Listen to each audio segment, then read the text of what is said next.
আনন্দ ভাগাভাগি করতে। আমরা এখানে বক্তব্য আমাদের আমার বাম পাশে বসা যিনি জেলা বিএনপির সাধারণ সম্পাদক আমাকে একটু আগে বলছে যে আপনি গান বাজনা শুরু করতে বলেন তো।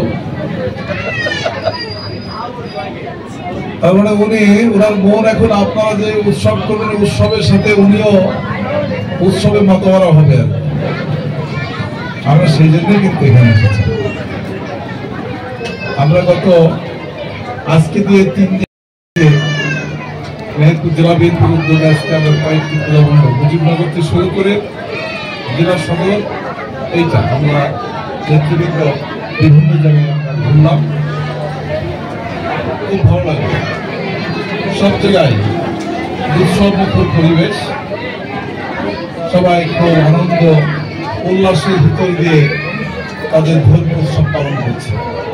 পাশাপাশি আমাদের মুসলমান ভাইরা এই যে ভাইরা এই যে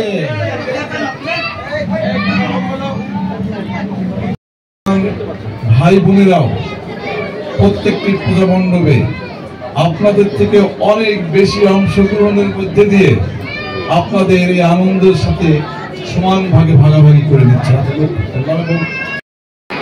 আমি নিজেই বলেছি বক্তব্য বেশি দেওয়া যাবে না, বক্তব্য আসলে দিতেও আসে। সুশান্ত একটু আগে যে কথাটি বলেছে তাদের সমস্যার কথা, আসলে সমস্যার কথা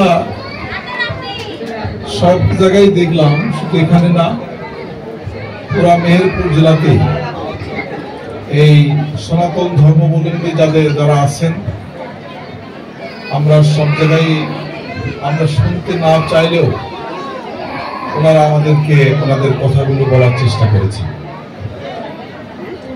তবে ছোট করে বলি, আমাদের পার্টির ভারপ্রাপ্ত চেয়ারম্যান জননেতা জনাব তারেক রহমান যে স্বপ্নের বাংলাদেশ বিনির্মাণ করতে চান, সেই স্বপ্নের বাংলাদেশের ভিতরে সবার স্বার্থই নিহিত আছে, সবার। উনি এই বাংলাদেশে কোনো ভাগাভাগির সম্প্রদায় দেখতে চান না, কোন সংখ্যাগরিষ্ঠ সংখ্যালঘিষ্ঠ এই শব্দটা উনি শুনতে চান না।